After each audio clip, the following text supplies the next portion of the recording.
Hello, and welcome to RT Magazine, a show about Middletown High School, its students, and the community. News about you and for you. I'm Emma Kufta. In this week's episode, Hallie Otto gives us a look at the fans of the stands cutouts that fill seats at our MHS games. Ryan Lawler talks about the academic team after they competed on WJZ channel. And Hallie Otto gives us a review of the drama-filled TV show, Bridgerton. This week's show is brought to you by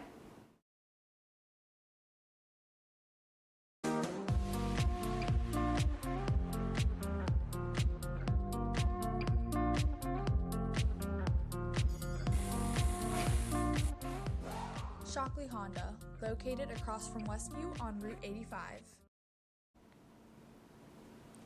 In our first segment, Archie reporter Hallie Otto talks to the MHS cheerleading coaches about their creative way of filling up seats at games and boosting the energy of the spectators and athletes. Restrictions, the Middletown High School Stadium is looking pretty bare. With spectators limited to 2 people per athlete, the fans were missing being there, and the athletes were missing that game day energy. I talked to the Middletown cheerleading coaches Shannon Schneider and Madison Bigelow about how they decided to bring the stands back to life with fans in the stands. Fundraiser is just the fans in the stands, and the MHS cheerleaders are the ones who hosted it. It was to make it feel like they were fans actually in the stands, even when we couldn't be. Fans purchased cardboard cutouts of themselves and even their pets for $35, and they were displayed in the gym and stadium. How could we, increase fan participation and whatnot, and spectators to be able to come, not necessarily physically, but a way to make them presently there instead of just watching from behind the scenes. The cheerleaders advertised sales on their Instagram as well as Find Out First. So we started to do a little research, and the head coach found the cutouts, and we sent it to all the girls. We sent it on Find Out First and emails. I asked her about where her inspiration came from. When the winter season kicked off, and then it got postponed, and then it got put back on for 2 weeks, and then we went there and we're sitting in the stands, and the only people in the stands were the coaches and then the videographer and then their teammates that had just, like, for example, basketball, the JV players were sitting in the stands. I thought to myself, I was like, I remember being a student athlete, and I remember, like, one of the highlights was to be able to look in the stands and see my family and my friends, and they get nothing. Professional and college sports have been experimenting with cardboard cutouts along with other methods to bring people to the stadium since sports started up again last year. Like the LA Dodgers, they had cardboard cutouts at their stadium. I'm like, that's such a great idea, because as an athlete, you can look up and go, I can't hear you, but I can still see that you're there supporting me. About 60 cutouts were sold with funds raised for the cheer team and shown at sports games to add a little bit of energy and normalcy back to the athletes. And it kind of gives you that extra support to, push on and win the game. In our next segment, Archie reporter Ryan Lawler goes behind the scenes with the MHS academic team, learning about their experience and process after they competed on the television station WJZ. Recently, the MHS academic team competed on WJZ. We got a chance to talk to some of the members and ask them about their time on the show. Of course, everyone needs a special topic in order to succeed, to work together and answer questions correctly. So, what is everyone's favorite topic? I'm probably the literature guy for our team just because I really like to read books. I've read a good number of them, so I tend to gravitate towards that category. Probably just history and social studies and stuff like that, just because, I read a lot of Wikipedia articles about that sort of thing and just sort of naturally accumulated a knowledge base for that. Pretty good at like the math and the science categories. I guess I'm just really interested in that kind of stuff, so I picked that up easier.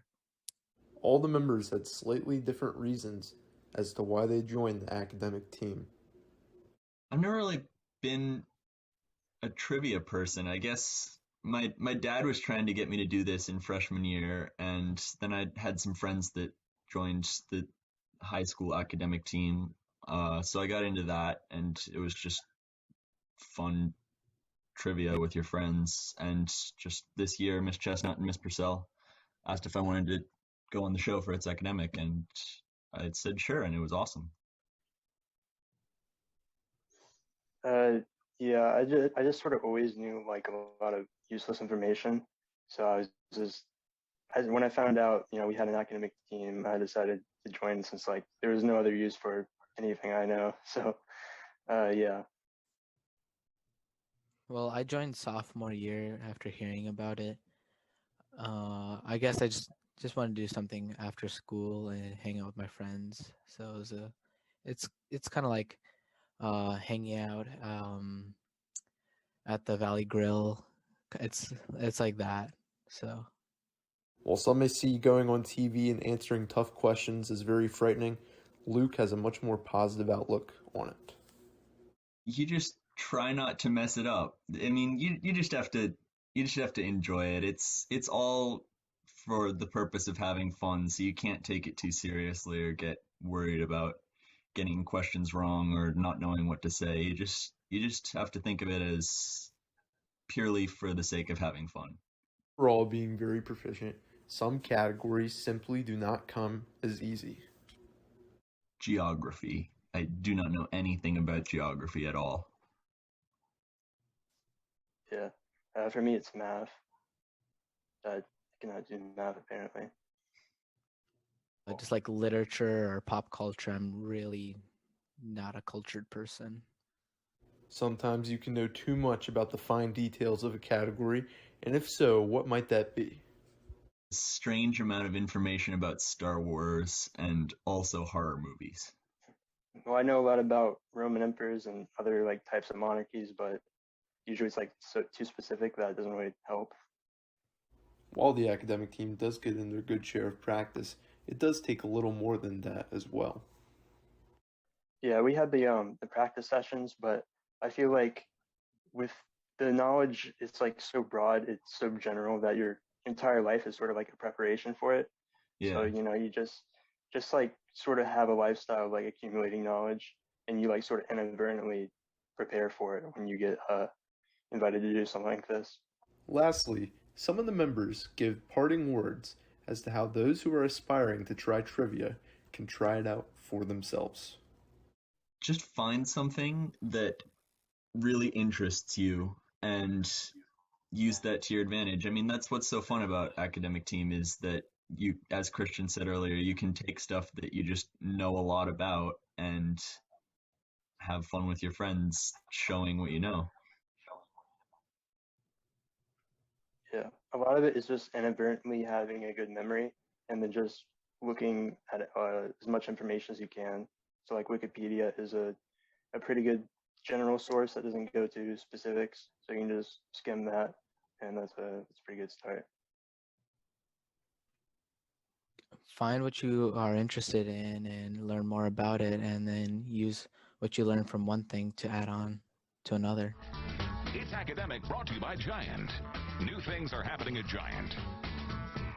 And by Morgan State University, growing the future, leading the world.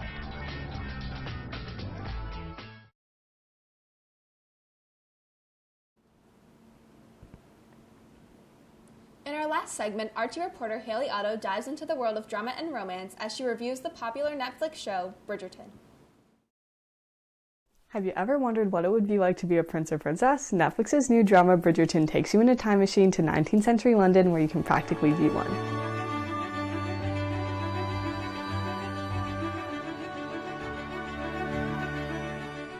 It has everything you need for a good TV show: comedy, romance, and drama.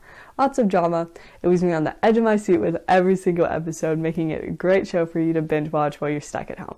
The show is based on the children of an aristocratic family trying to find their way into society as they reach adulthood in the 1820s, all while trying to avoid scandal and a mention in Lady Whistledown, a historic gossip girl that is practically a Bible by the people in London. The show isn't necessarily historically accurate, but it does explore London's high society during its opulence.